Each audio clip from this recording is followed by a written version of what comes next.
I was once also a service personnel, and that time the process was you are given a cheat or something to testify that you really worked for the month that you are due the allowance.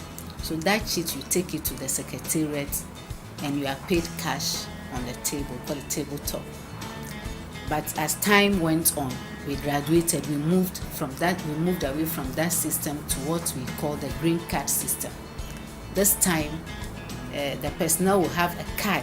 The secretariat prepares small cards for us as like in a form of a small booklet. Then your name, your NSS number, and where you are doing your service are all entered into that card.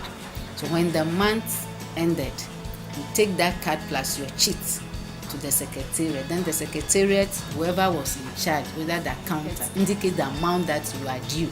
Now, service personnel are paid directly from the central bank. We don't want to handle money. We want to do the paperwork.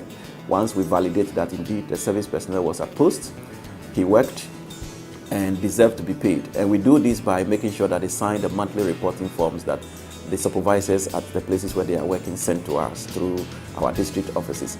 Once that process is done and it goes through external audits and it goes through our internal audits over here, we pay service personnel. All we do is to ask the central bank to make payments, and through the GIPS electronic platform, once the payment is made, all the service personnel who have been validated through the auditing process to be paid have the money reflecting in their accounts automatically. And that is one of the major reforms we have undertaken here, which has helped to eliminate the phenomena of ghost names surfacing in our payroll.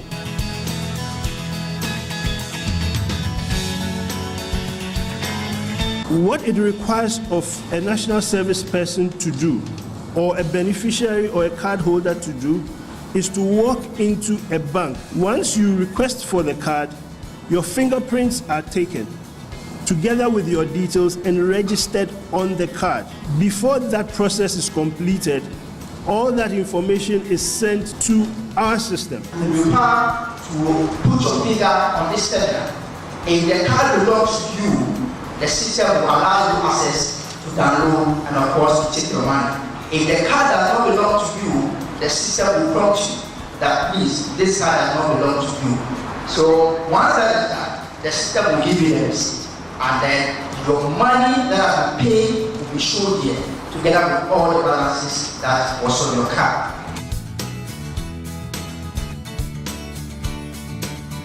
In fact, I think that national service is a bridge between organized learning and the world of work.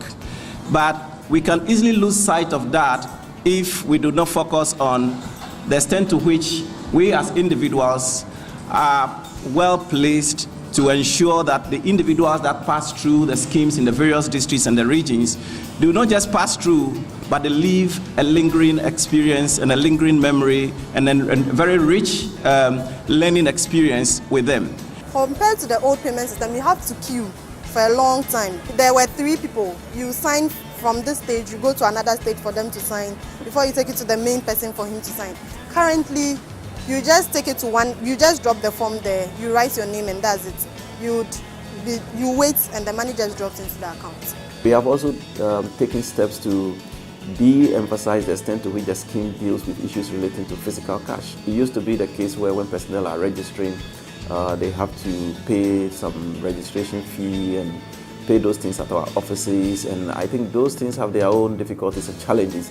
So what we have done is basically to say, look, make all those payments ahead of your enrollment at the bank, and once you make all those payments right at the bank, you go through the process. We don't take any monies from you anymore, and those payments are essentially payments for things like ID card, things for the online processing of the enrollment form, things like their own NASPA dues, and so on and so forth. So it's not really money coming to the scheme necessarily. It's monies that eventually are supposed to be used for services that are provided for the service personnel.